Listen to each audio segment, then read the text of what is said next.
Up with Jordan and Ron. Hi, welcome to Hooking Up with Jordan and Ron. I'm Jordan. I'm Ron.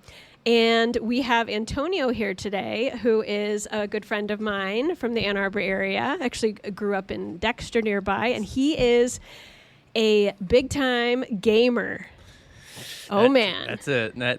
That's all you got to say about me. That's the only thing I do. No. Yeah. No. Thank you for inviting me. This is great. Yeah. Awesome. Yeah. In fact, that's when you look it up, it's going to say gamer guy. Gamer guy. Antonio gamer guy. Yeah. Yeah. So, we've been talking a lot here about making friends, maintaining friends, breaking up with friends, meeting friends from an adult point of view. Yeah. Given our sort of, community here in Ann Arbor that is quite transitional, first of all. Secondly, we have a wide age range of like college-age kids who basically stick around with college-age kids, adults who basically stick around with adults, and then other people who are sort of in between. And we've been trying to talk to different people from all different facets of life about their own lives and friendships and how you make them and maintain them and all that kind of good stuff. And just before we went on the air, we talked about maybe a subtitle being normalcy, right? Yeah. Maintaining normalcy in friendships. What do you mean by that? I think it's what I think having normalcy within friendships is I think people only say that one time you can do that is during like during high school or during when you are exposed to so many different people all the time, and then like how are you normal talking to strangers when you're not put in with a class or you're not in the same lifestyle maybe or like you're not in the like we were forced, like how we made friends originally was you would go to the same place the same times over and over again, and we'd end up talking, and then just like it was organic, it was nature, it was like those same proclivities are not the same when you're postgraduate and so it's doing that in a city that like there is a lot of that, when there is a lot of those same old, you run into him over and over again, but when you're post that, and it's different when you're in a place like this that has a lot of that, but then it's not. Like you have a job or you have like workout classes or some other routine, but then you encounter these people in other parts of that day or other spaces, maybe outside of that. And I mean, those are effort. Those are things that aren't, it's not things that, like things don't happen just, people don't knock on your door anymore, or will, I don't know, they probably never even did, but it's not how like being in a dorm or something. It's like these are things that you have to put a little effort, you have to foster a bit, and sometimes they don't. You have to go up and down, and I think that I think that I can, it's a pursuit. I'll say that. Yeah. Okay. Yeah. So we're coming at this one from the angle of you're someone who's big into gaming. Okay. Right?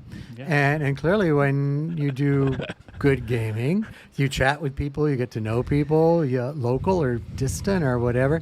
Tell us about yourself and your gaming experiences and how what social aspects that plays in your life. It's kind of, gaming's like a tough venue to make friends in, I gotta say. And we went to, so I play a game called Super Smash Bros. Ultimate. It is a game that is very grassroots, run by people who put their own money, sweat, and tears into it to make it grow and, that's cool. I guess, kind of flourish. But it's so like, it's a game that is from passion. There isn't a whole ton of money in it. If you get money in it, then you only get sponsorships from it. Like there's not prize winnings. It's, you have to do it. So the people who are in it because they love it, and that's cool. I think that and I think the gaming circle generally begins like, these are kind of people who were rejected from many facets of Oh, wow. being social. Like, so, like, I mean, I went to the largest Michigan Smash tournament probably a month ago, and like it's like these are, I mean, some rejects that they were people that were not accepted in sports or interesting. other ways that normally. And so, like, some of them they're just socially just they have some time. There's some problems, not problems, but they're different. Okay. And I think I told you the last time that like that it was like kind of they're like all like they're usually like maybe like half trans, maybe half like kind of half autistic. Interesting. It's very interesting. It's like a variety of It's different like people that groups. go to Disney conventions. It is. At Disney adults. That's what, Although Disney Wow. Convention folks tend to be quite social. They're just odd. Well, but these are adult. These are like grown people. Yeah, grown. These are conventions These too. are They're two. all adults. Yeah. Oh yeah. Yeah. So no, I have to be honest. When I'm not huge into gaming. When I do play games, I try to play things that have nobody else involved. That I just like play by myself. Oh, Okay. on your phone. Yeah. Just yeah, you? Or, yeah, okay. just me. Like Yeah. I would never play where like other people. You Yeah. have to cooperate or do any Yeah. of that. Okay. So what brought you to social gaming? It's two parts. I spent 5 years living in Madison, Wisconsin, which is still the best place I've ever lived, and cool. And it was Better than Ann Arbor. that is a whole other podcast. Okay.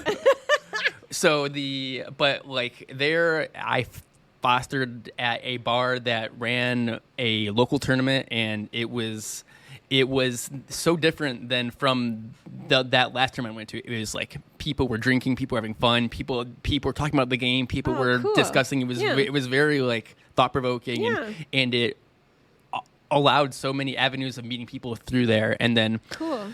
when I started doing social gaming, is that there isn't that much of that in this city, and so that is when I started trying to meet people through Smash, because the game is not best played online. It has to be in person. So you have to invite people over to your house, and then you're gonna talk to them and you meet them. Very and then, organic, like in the moment. well, like like you're gonna have to talk in person. I would say that go on the dating apps, go on any kind of video chat. It's meeting someone the first time is pretty weird, but you can probably foster up something. It's kind of how the same way you might have met someone in school. Like really, it just got just meeting in person and talking and actually knowing their cadence, how they speak, and knowing the like kind of get certain jokes in there. It kind of Cool.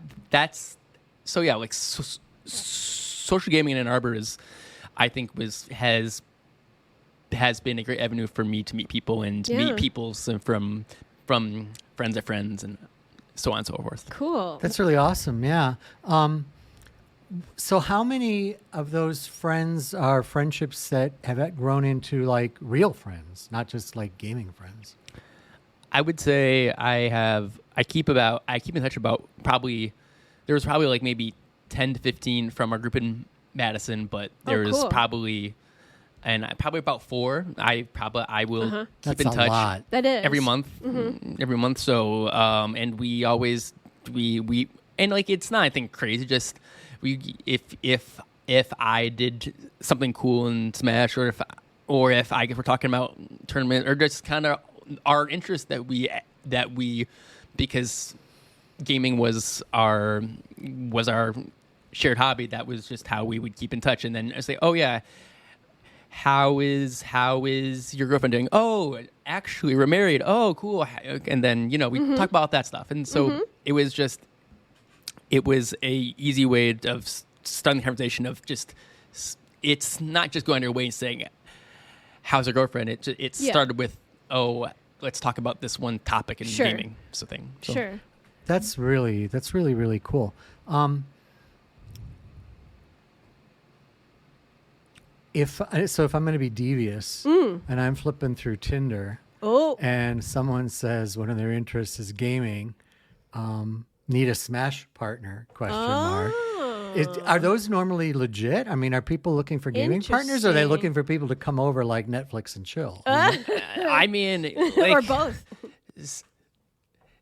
I mean, it's certain. I mean, you're looking at a certain crowd. You're looking at a certain kind of person. I mean, I would say that the female equivalent in Smash, there's a minority of that. Okay. I would say Fair. But I would say that my friend Andy, who is who's gay, and he uses that phrase a lot. Oh, does he? So, Yeah. So Yeah. that well, one to smash is already kind of a phrase, another, right? Well, that's double cool. entendre. Double I don't entendre, think personally I've ever seen that, but now I know what to look for. Yeah, why you know? not? Yeah. You can, Now there I'll you go. know, You are. know? Yeah. I'm gonna dig down through like the written part of Tinder. Oh my you know? gosh, I love it. That's great. Yeah, Well, and you've gotten to the point in Ann Arbor where it sounds like, at least from what I've learned from becoming your friend, you're like, well, I'm going to just create my own events.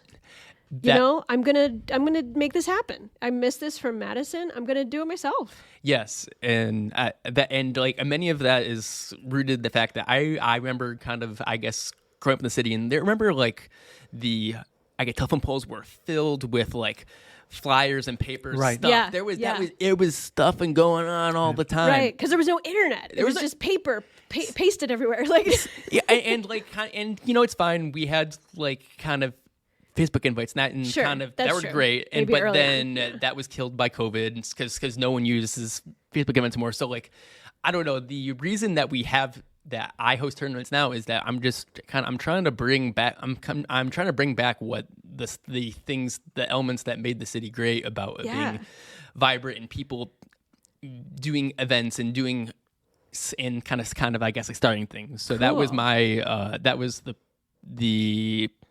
that's what really started that belief. That sounds like super fun. And where do you do that, or would you do that at home, or do you find a place or a bar, or where would you do it? Come on down to Cirque, July 16th, Tuesday at 6:30. Right. Brackets start at 7. That's awesome. So very nice. We host tournaments. I had a outdoor summer party. Right? Yep, next week. I had a outdoor summer party. We did the same thing a couple weeks ago. That's very cool. So, yeah. And it was right out in the yard. So like you walk by his house because it's right on Washington, like downtown, and you walk by, people were looking like, what's going on there? And because there's 4 or 5 people sitting in front of these screens in the yard, That's very it's cool. Great. It makes it special because these by nature, they're gamers, but these are also social people that also they want to enjoy. This is like we get maybe 3.5 to 4 months of good weather. We can we want to play this game, but we also want to appreciate this kind of the sun. So I mean that was what that's kind of I guess why I started that for. And playing into the night. I mean, we had a bonfire going and. Bonfire. We had giant Connect 4. Oh yeah, karaoke. I mean the everything. It was the people were perfect. It was and I think probably it wasn't all just gamers. It was probably half the people were people who had probably never played a video game there too, and and they still had a good time and they were engaging with everyone else. So it was very like. It was very lucid or very, it was a very good open. Blended group, I'd say. That's very cool. Are there ever situations where there's someone who's just like, oh boy, what are we going to do with this person? Yeah. So, I mean, you gotta, so we found some issues when kind of we're meeting, I mean, people in Smash, like some of them, we try and meet them and like, oh wait, no, this one, he has to learn a couple social cues first before he swings by. So like there was like I think kind of like one person that he was much older and he kind of grunted when he was playing and I was like I kind of cocked my head once like shouldn't I don't know if he wants him around people sometimes. Okay. Yeah. Like you have to like gauge situation. Sure. You have to like check out the situation. Is this person good when you're meeting people, right? Yeah. Would people feel comfortable? Would it? Yeah. So you have to kind of vet them. Vet them, Okay. vet them, and Okay. vet them in any ways when you meet people. Like kind of because every time I talk to people now, I'm like kind of every time I'm like, I kind of guess like where's this interaction taking me to? How am I gonna? How long am I gonna meet this person, or how long is this gonna be a good person and like kind of sometimes you gotta guess how kind of a way of getting out sometimes. So maybe that's dark, but No, it's not. Kind of Exit strategy is important. when you meet people. Well, it's I'm a psychologist. Okay. And I occasionally, most of my clients are pretty high level, but occasionally I get someone who's a little bit lower level that might want to do those kinds of things. And I have to tell you, from my point of view, I do a really big build up for like these kind of fun things they can do, and then try to work with them to not go do those things, okay. because I already know they're not going to fit in that kind of a situation. But I can also imagine there are other people who just sign up and go. you know? Yeah. Okay. Yeah.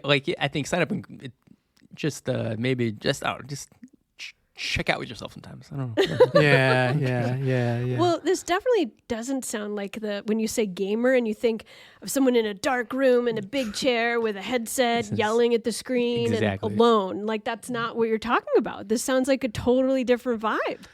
This is the alternative of going to a bar. Yeah. And I think that's... Or you can go to a bar and do it. Yes, exactly. Which is Which is kind of like, the best of both worlds. Unless you're a recovering alcoholic, then you probably should not go to a bar. Maybe so. Yeah, we're Maybe not so. encouraging you to go to a bar if you're in recovery.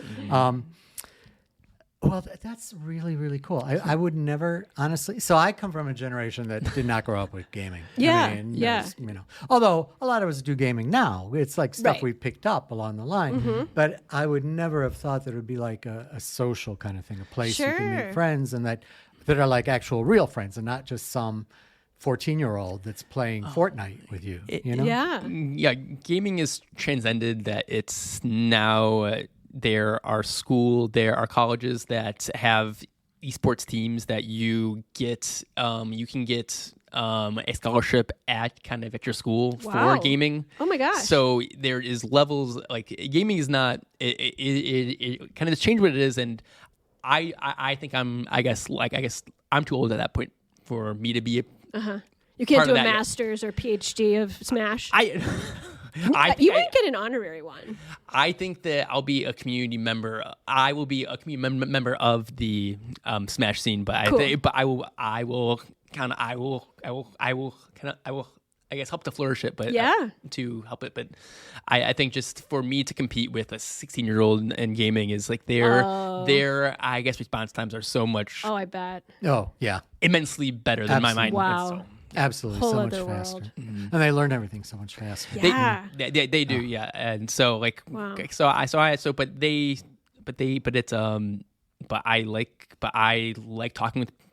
I like talking with people about it, and I like hearing what they say, and I like the discussions, and it's it's something that I would never expected, but it's now become it's like a lifeline for as a way of being I guess like communal. I would say. Cool. That's cool. So, if I were interested in doing this, what do you recommend I do? Is there a place to learn how to play the game? Is there workshops for it? How would I go about doing that? Oh wow. So people have asked me that before, and it's really just it's hard because this is a game that when my parents got me Super Smash Bros. Melee for the GameCube back in the years 2002. GameCube. I haven't heard that term. 2002. Whoa. I've been playing this game that there's been very little changes since, and so I would say start with just getting the game, and just the game is very easy for anyone to pick up and play. Okay. The game allows you to enjoy it allows you to learn, like kind of you can fail, but then it also rewards you for doing something that's technical, and it is fun. it's very engaging, and so and the game is very easy to pick up, so I don't know, you can still have fun and be really bad at it. And there's many handicaps that you can give yourself to still have fun with it. And also you can just swing it on to Cirque on Tuesday and Wednesday, and we play. Wednesday's like a freewheeling kind of just show up, play if you want. Yes. Cool. Tuesday, well, Wednesday. we love having you here today. Yeah, and, thank you so What a much. cool look at a whole different realm of friendship and I love it. maintaining friends through gaming and fun activities. So thank you for joining us today. Thank you so much. This has been awesome to talk about it. So Cool. thanks. Appreciate it.